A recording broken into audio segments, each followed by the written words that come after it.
कबीर बहुत चालाक है सिकंदर। वो अपने दुश्मन की हर चाल पे नजर रखता है। मैं जिंदगी में कोई भी चीज तुमसे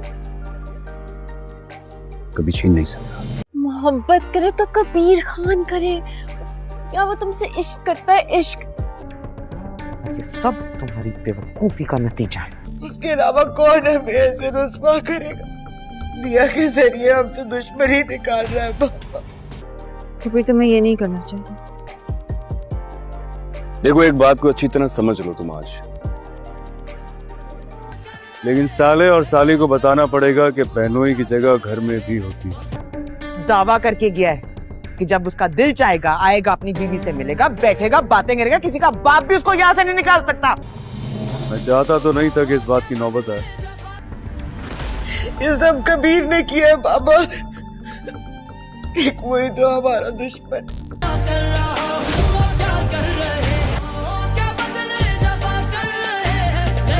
कशफ जब रिया से मिलने के लिए जाएगी तो रिया अपने दिल की तमाम बातें कशफ से शेयर करती है और उसे ये बात भी बताती है, सिकंदर भाई का रवैया अब मेरे साथ बहुत ज़्यादा बदल चुका है और उन्होंने मुझे सख्ती से मना किया है और वो तो मुझे कमरे से बाहर भी नहीं आने दे रहे। वो यही चाहते हैं जब तक मैं कबीर से डिवोर्स नहीं ले लेती वो मुझे कहीं भी नहीं आने देंगे। मेरी काफ़ी टाइम से कबीर से कोई भी बात नहीं हुई है और मैं इस बात को लेकर बहुत ज़्यादा परेशान हूँ और उधर कबीर भी परेशान हो रहा होगा।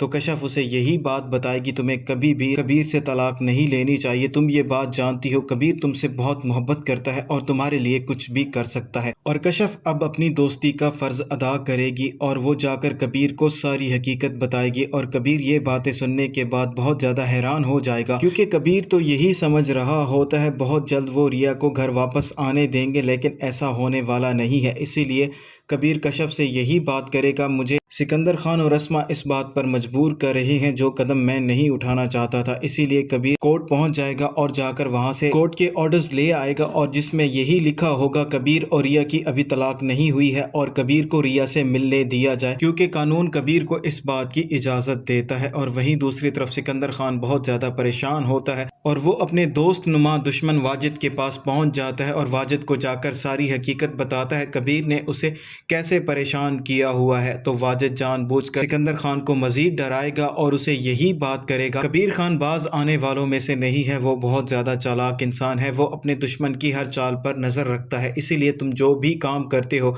कबीर खान को उसका पहले से पता होता है, तुम्हें कुछ और करना होगा। वाजिद उसे तसल्ली देगा, मैं तुम्हारे साथ हूँ, हम कोई ना कोई हल ज़रूर निकाल लेंगे। और वहीं दूसरी तरफ कबीर अपने दोस्तों के साथ कोर्ट के ऑर्डर्स लेकर सिकंदर खान के घर पहुंच जाएगा और सिकंदर खान जैसे ही कबीर को देखता है वो बहुत ज़्यादा गुस्सा हो जाता है और कबीर से यही कहता है तुम्हारे लिए बेहतरी इसी में है कि तुम अभी के अभी यहाँ से दफ़ा हो जाओ। तो कबीर उसे कहेगा जैसा तुम चाहते हो, मैं ऐसा कभी भी नहीं होने दूंगा, मैं तो तुम्हारा साला हूँ और मुझे पूरा पूरा हक है यहाँ आने का। और कबीर उसे कोर्ट के ऑर्डर्स दिखाएगा और उसे यही बात बताएगा, मुझे कानून इस बात की इजाज़त देता है, मैं जब चाहूँ और आकर अपनी बीवी से मिल सकता हूँ, तुम मुझे नहीं रोक सकते। और जैसे ही सिकंदर खान कोर्ट के ऑर्डर्स को देखेगा वो बहुत ज़्यादा चौंक जाएगा और सिकंदर खान तो यही समझ रहा होता है, वो बहुत ज़्यादा रिया को प्रेशराइज करेगा और रिया इस बात पर राज़ी हो जाएगी, वो जाकर कबीर खान से तलाक ले ले। लेकिन अब उसे ऐसा होता हुआ भी नज़र नहीं आ